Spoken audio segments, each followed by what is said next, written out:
And welcome to another episode of Zav's Takes. I'm Zav. Across the Zoom is TD. And last night, the Oklahoma City Thunder were crowned NBA champions. They beat the Pacers in a seven-game series, and game seven delivered solid numbers in terms of ratings, but the series overall averaged just 10.27 million viewers, the third lowest of the century, besides the COVID years. And I want to know, why do you think the ratings were so low? So I think no matter what, everyone tries to tell us in the media that these are great teams and these are great players, and I guess the new generation of NBA fans aren't soft. At the end of the day, the players in this finals were not stars.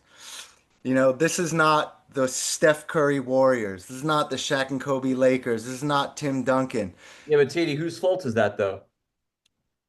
It's just the fact of the league, just the players. People like the ultimate test is, do you tune in or not? If what everyone was saying, that this is the greatest Thunder team, that they're up there with the 86 Celtics and Well, no, TD, they are these statistically. guys were all so great, people would want to watch it. And the fact of the matter is, they're just the personalities are not that exciting. The people, their games are not that Oh, exciting. that's not true. Well, The Thunder's defense is not exciting. The I way the mean, Pacers move the ball on offense. See, yeah, my but tough. No one wants to tune in because also it's the cities. If this was the Lakers, people would tune in for the name, but a lot of things went in. They're two pretty much no name, not major city teams. There's no real household names playing. And as much as they tell us how great SGA is in that, they're really just these. This is not the LeBron Cavs or the well, see, Heatles. well, here's my point though. I think, what was the big story on Sunday earlier in the day? What happened Yeah, in the NBA? KD. Kevin Durant gets traded. Leading up between game six and seven, what was the big story on First Take? What people were trending on social media?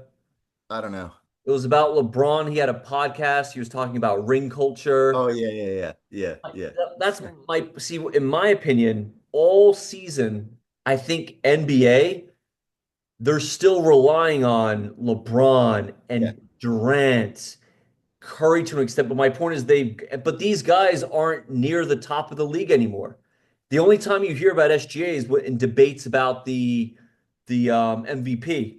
So my point is, number one, people are controlled by the media in many ways.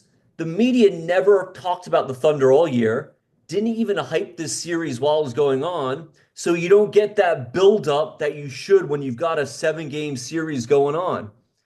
You think about Yeah. I remember 95 when Jordan came back. That was all anyone talked about. But when the Magic beat them, that was it. And you're thinking, wow, this new Magic team, Penny, Shaq in the finals, Akeem, that's what the story is. You're not talking about LeBron's podcast. It's meaningless at this point. And how the NBA allows trades to happen before a game seven, I just don't think they advertised.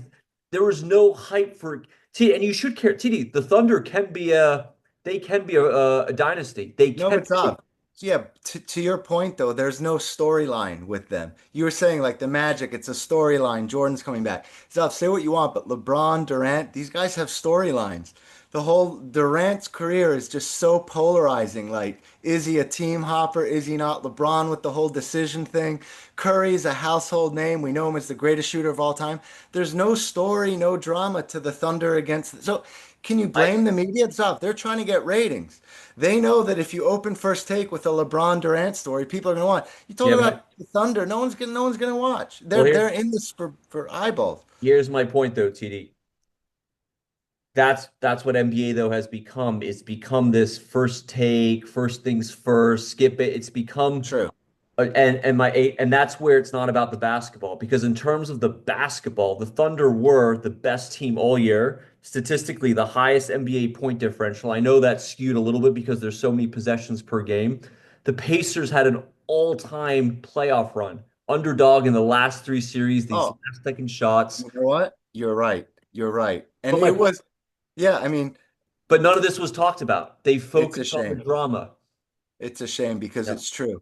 If Halliburton, I mean, Zaf, They were the historical biggest underdogs in finals in playoff history. Yeah, they came They've back been 6 years underdogs in a row. They were underdogs, every single round they were underdogs. except against the Bucks.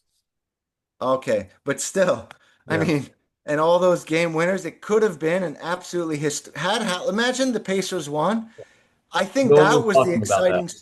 Yeah, but that would have been that was the exciting story to me. Yeah, but we're NBA fans, so we tune in.